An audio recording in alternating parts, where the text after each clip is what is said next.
নিয়ে নিলাম ছোলার ডাল, ওইটাকে একটু পাউডার করে নিয়ে তার সাথে নিয়ে নিলাম হলুদ, মরিচ, ধনে, জিরে, গরম মশলার গুঁড়ো, দিলাম আজওয়াইন, ধনিয়া আর জিরা, এগুলোকে আধা কুটো করে দিয়ে দিলাম কর্নফ্লাওয়ার 1/3 ভাগ, দিয়ে দিলাম স্বাদ মতো একটু লবণ, আর দিয়ে দিলাম চিলি ফ্লেক্স।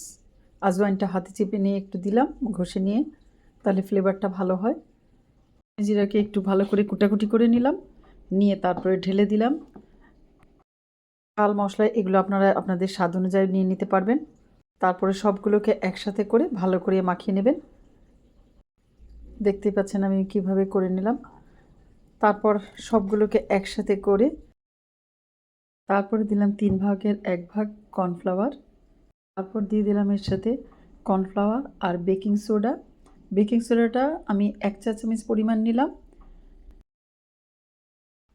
এরপর ভালো করে মিক্সড করার পালা, নিলাম মিক্সডটা দিয়ে আমি ভালো করে মিক্সড করলাম, দিয়ে দিলাম ফুড কালার একটু, আপনারা চাইলে এটা স্কিপ করতে পারেন। ভালো করে মিক্সড করে নিলাম, দেখতেই পাচ্ছেন যেগুলো একটু গোটা গোটা আছে ওগুলোকে আমি ভালো করে নিলাম। এখন হাত দিয়ে দেখে নিচ্ছি কেমন হলো। ঠিক আছে, বক্সে ভরে রেখে দেব, আর যখন যা করবো আলুর চপ, পেঁয়াজু, বেগুনি যা করবো না কেন এটা দিয়ে ইউজ করতে পারবো। আপনারাও বানিয়ে ফেলুন। এই জন্য আমি আগে গরম মশলাটা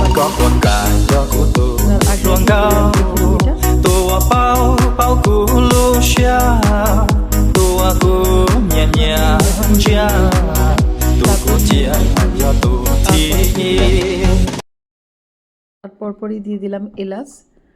এলাচ আমি 1 বাটি পরিমাণে নিলাম। পর নিয়ে নিলাম 1/2 বাটি পরিমাণ লং, দিয়ে দিলাম সাদা গোলমরিচ, কালো গোলমরিচ, দিয়ে দিলাম ছোট জিরাটা, দিলাম দারচিনি, তারপর দিয়ে দিলাম আমি তেজপাতা,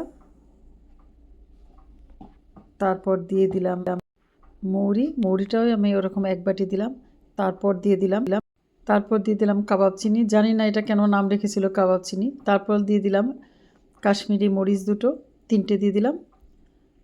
দেখলাম স্টার আর জায়ফলটা কম হয়ে গেছে, তাও আরও একটু অ্যাড করে দিলাম তার সাথে। এরপর নিয়ে নিলাম আমি কালো এলাচ কয়েকটা। সব মশলাগুলোকে হালকা ভেজে নিয়ে ব্লেন্ড করে নিব। হয়ে গেল আমার গরম মশলা। আপনারাও বানিয়ে ফেলুন এভাবে। বাইরের মশলা থেকে এই ফ্লেভারটা অনেক ভালো হয়, আপনারা আজই বানিয়ে ফেলুন। রসুনকে ছাড়িয়ে ধুয়ে ব্লেন্ড করে নিয়ে এরকম বক্সে করে রেখে দিলাম ডিপ ফ্রিজে। 2 ঘন্টা পর ফ্রিজ থেকে বের করে নিয়ে সবগুলো ছাড়িয়ে নিলাম, ডিপ ফ্রিজের প্যাকেটের নাম লিখে আর তারিখ লিখে রেখে দিলাম। এভাবেই হয়ে গেল আমার সারা রোজার মাস আমি খেতে পারবো এটা দিয়ে। এভাবে আমি আদা রসুন করে রাখছি যাতে রোজার মাসে এক্সট্রা কষ্ট না হয়, সময় বাঁচে, এই সময়টা আমি অন্য জায়গায় লাগাতে পারি। রোজার প্রিপারেশনের জন্য আপনারা চাইলে এরকম বেরেস্তা করে রেখে দিতে পারেন, সময় অনেকটা বাঁচবে। পেঁয়াজ কুচি করে প্যাকেটে রাখতে পারেন এভাবে ডিপ ফ্রিজের প্যাকেটে।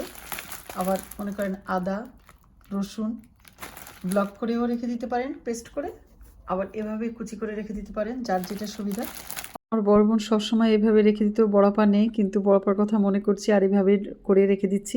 পেস্ট এবং রসুন কুচি যখন শাক অথবা অন্য কিছু ভাজি করবে তখন এই রসুনগুলো কাজে লাগবে, তাহলে আপনার সময়ে এতটা ব্যয় হবে না রোজার মাসে। এই টাইমটা আপনি অন্যদিকে ব্যয় করতে পারবেন, নামাজ কালাম পড়তে পারবেন, কোরআন শরীফ পড়তে পারবেন।